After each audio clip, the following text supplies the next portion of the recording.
and welcome back to West 11 Lane. My name is Leanne and I'm an interior designer here in Carlsbad, California, also known as North County, San Diego. Today I am so excited to share with you a full tour of our son's room, and in addition to that, I'm going to share with you my top 6 tips on how to pull together a kid's room so that you can do the same in your own home. This is the real deal, Miles's room, before we've really done anything at all. It's a really large space with really high ceilings, as you can see, and it'll be great to have enough space for him to sleep, obviously, and then play and do some more educational activities. I'm gonna try to start implementing some type of curriculum for him for preschool, but yeah, this is the space as it is, and I cannot wait to put everything together. Step number 1 is to have a consultation with your miniature client. So this is the same exact thing that I would do with my clients, and literally all you have to do is ask questions and just generally be curious. So what you're looking for are different ideas on perhaps must-have items, their favorite colors, activities that they love to do that you'd like to incorporate into the space, and perhaps, whether or not they want a particular theme for the room. So those are some starting points there, but really the more questions that you ask, the more information you're going to gain, and that will just help you in your overall design. So for our son's room, he really wanted to make sure that we incorporated bright colors, and specifically he wanted the room theme to be rainbows. So I wanted to make sure that I featured rainbows somewhere in the room, and of course the bright colors. In addition to that, above everything else, he is a little boy and he's very active, and of course it's been challenging where we can't necessarily take him to a lot of places while we've been here at home. So I wanted to make sure that the space was designed to not only have enough space on the floor to roll around and climb and jump, but I also did incorporate a slide bed so that he can climb up and slide down whenever he needs to get that extra energy out. Step number 2. Decide on a color palette or an overall theme. So here specifically in our son's room, I wanted to let the color palette actually take charge here, and I wanted to make sure that the space overall would inspire play and also creativity. And thinking about a kid's space, if you're going to incorporate blue, it's actually going to promote calm and a sense of trust and communication. If you're going to introduce yellow, it induces a sense of optimism and actually energizes your child. When it comes to orange, that will boost creative performance and increase brainwave activity, which is interesting. And red is great for spaces with a lot of physical activity. And last but not least, green will boost creativity, inspire innovation, and it will also reduce anxiety. Step number 3, you want to list out all of the functions that are going to happen in the space. So first and foremost, this is a bedroom, so we're going to have sleeping involved. So that's number 1. Number 2, we want to address all of the playtime activities that are going to happen in the room. So for example, for my son, he loves to play games, he loves to read books, he loves to build, whether it be blocks or train tracks. He loves to be creative and do arts and crafts. He loves to do the pretend play. He's really at that stage right now, the 4.5 range.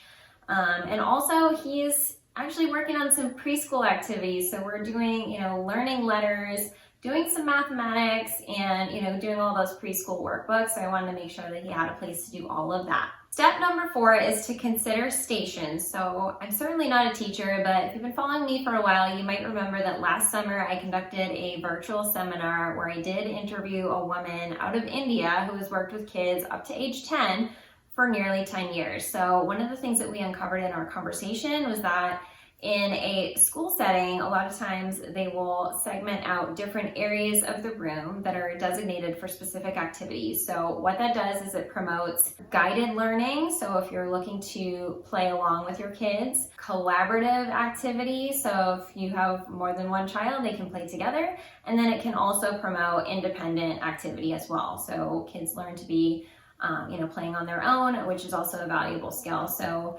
with that, also what you want to keep in mind is, perhaps you can segment the room out to have a specific activity happening in a specific area of the room. So here in our son's room, I was very intentional about breaking up the room into different sections because I feel like that's much more focused. And sometimes when a room feels really large, it can be overwhelming and there's too much possibility where really no playing gets done at all. Step number 5 is to consider what type of learner your child is or children. Typically, the younger kids are going to be kinesthetic learners, so you'll notice if they're attempting to learn something, they're moving around a lot, they're absorbing the information in that way. But usually, people are a mix of them. So there's kinesthetic learners where they tend to gravitate toward building activities.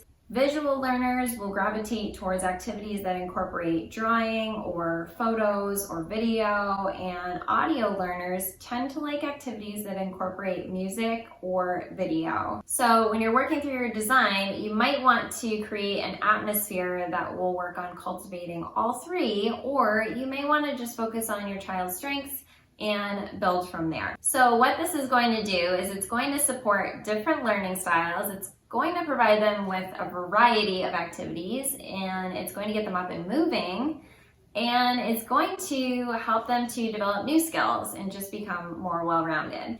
So step number 6 is to create your final plan. So this incorporates a lot in this step, to be honest, but you probably already have an idea of whether you're going to lead with a theme, and you probably have an idea of your color palette and the functions of the room. You want to also consider what's going to be stored in the room. So the best thing that you can do really is plan out for storage for everything that you have and leave a little bit of extra room for new things that will inevitably come about for birthdays and holidays. In addition to that, you want to consider the overall traffic flow of the room. So how are people moving through this room at every time of the day? So just always think about who's going to be using the room and how are they using it. The last part of making a plan involves measurements and photographs. So you always want to measure your space and take a photo from each corner of your room. I always love to pull those images into a program called Canva. That is a free program, and I know a lot of other designers also use PowerPoint, so you can use whichever one you're more comfortable with. But I love to pull in not only photos of the existing space, but as I'm shopping online or even out and about, I love to pull those pieces in together to see what they actually will look like, because a lot of times I'll find a piece that I absolutely love, but it doesn't necessarily look good with everything else. So I love to check my math, if you will, ahead of time so that I'm not wasting money on things that just end up inevitably not working in the space. Beyond that, you also want to find inspiration for other kids' rooms that you love and take different ideas from different designers and piece it together and make it your own. Thank you so much for joining me today. I hope this video has provided you with some inspiration and ideas, and hopefully you are now inspired to create a wonderful oasis for your own kids that they will definitely use for years to come. And above all, we're so excited to have this new space here, and the most important thing is that my miniature client is happy and he really is thrilled. So that is all today. I will look forward to seeing you in the next video.